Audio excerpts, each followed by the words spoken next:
Hey guys, my name is Michael. I'm with Single Minded Games, and this is a tutorial video for Sovereignty of the Sun Warmind. This is a second turn tutorial. If you didn't watch the first turn tutorial, then you should probably go and do that because this one might not make much sense. So if you haven't watched it, please go do that and you can come back to this one soon. If you did watch it, then we're back again. This is the same game. I do want to apologize though. I made one mistake. At the end of your turn, you should always remove one delay counter from each of your cards. So this guy, he's got a delay counter. This is gone. This is gone. And this is gone. Apparently I have no depth perception. That should come off. I still have these cards in my hand. My opponent deployed a soldier, and he couldn't move this guy because he had a delay counter on. My opponent also deployed a stronghold and a supply card. So I'm going to take one delay counter from this, one delay counter from here. It's a little hard to see on the video. One delay counter from here, and one delay counter from here. So if we see now, that should have happened at the end of the turn. I do apologize for not doing that. But if we see now, none of these cards except for that one have delay counters on them. So these cards can be used on this turn now. My turn, I can use all of my cards, and on my opponent's turn, they can use almost all of their cards. That card has 2 more turns to go before it can be used, though. So, on my turn, I'm going to look over here. I get 7 rations. I'm just going to twist this card around to make it a little easier. So my rations are at the top, and as I use them, they'll be depleted, and they'll go down. So, I want to move around and get attacks and get kills and score points, so that's what I'm going to do. I'm going to look over here. I have 7 rations, and I have some soldiers. My soldiers have different costs. The cost represents how expensive that soldier is to put into the war zone, into this area of play, but also the cost tells how expensive a soldier is to move with, or to attack with, or to perform a special action with. So this commander here, this soldier, she would cost 3 if I wanted to move here, move her.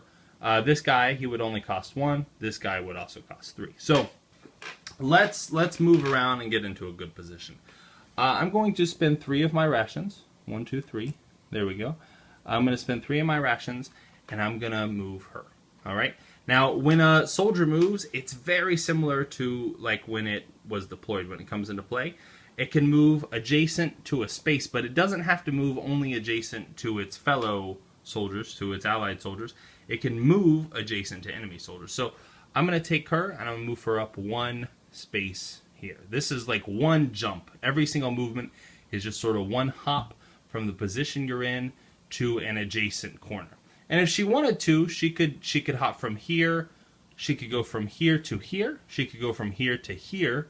She could go from here to here, or she could go from here to here. Now you notice there's no board in this game, and for that reason, cards can't just sort of like jump off and move around on their own because they have no place to go. How do you gauge that? How do you measure that? So the entire movement mechanic, it works with whatever cards are relative to that specific card when it moves, which is a little confusing at first, but after you play through it a few times, after you move a few cards, you'll understand it. It's really not that hard to grasp once you've done it. So I'm going to take this girl, and I'm going to jump her up here. She's going to jump 1 space, right? I lose 3 rations. She jumps 1 space. After I jump a soldier, I'm going to take one of these purple cubes, and if you see over here, I've got purple cubes on this card. This purple cube, I'm going to put it on her. That lets me know that I just used her. And this purple cube tells me that she now costs 1 extra resource to do anything with. If I want to move her again, I can, but instead of 3 resources, she's going to cost 4 resources. If I want to attack with her, I can, but instead of 3 resources, she's now going to attack 4 resources. If a purple cube is on a soldier, then that purple cube is called an exhaust counter. Exhaust counters just increase the cost of the soldier. But if a purple cube is on your little ration aid, and like I said before, yours will look much better than mine, then it's just a ration counter. It's just a little ration. So now she costs 4 if I want to do anything else with her. I'm going to take this guy right here. He costs 1. So I'm just going to take 1 ration. Boop. And I deplete it. I use it. And I want him to jump. Now he can jump into 2 places. He can jump here. And he can jump here. Because both of these areas, they're adjacent to him. They're just 1 jump away. It's kind of a weird little catty corner jump. But they're within his vicinity. They're within his little circle area. There's no cards over here. So he can't jump over in this area. But he can jump up here. So I'm going to take him. And I'm just going to jump him. You know what? I'm going to put him there. I like him in that position there. So he also gets 1 little purple counter. Cool. And I still have 3 rations left. I'm going to look over here, and I am going to decide. I want to deploy this card. This is a supply card. It costs 0. Cool. I don't have to pay anything for it. But it's going to get 3 delay counters because it has this delay time. Remember, the supplies, they get more delay than the other cards, and delay prevents you from using a card on your turn. I have to wait for all these delay counters to come off. So this card's going to let me move a soldier really far, but it's prevented from being used for a little while. I look over here, I've got some other cards, 3 rations left. I want this card to come out. This is a... These are my hand. This is my hand of cards. Sorry, I can't pick them up. It's kind of hard to play this game with 1 hand. I've never had to do it before. I'm gonna play this stronghold. This stronghold is worth 3 rations when it comes into play. So I'm gonna spend all 3 rations. Cool. And by playing the stronghold, I have to take 1 delay counter and I have to put it on the stronghold. And this stronghold will give me a special benefit whenever the thing triggers, but it can't trigger if a delay counter is on it. No effects can occur as long as the delay counter is there. This stronghold, however, does cost territory. I have a territory limit of 5.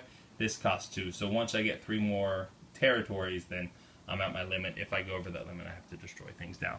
I've spent all of my rations. My turn is done. I'm going to take all of my exhaust counters, all of them, every single one of them, off of my soldiers, and I'm going to take 1 delay counter from each of my cards, so right here and right here. That's the end of my turn. It goes to my opponent's turn, and that's the second round of play. Thanks for watching.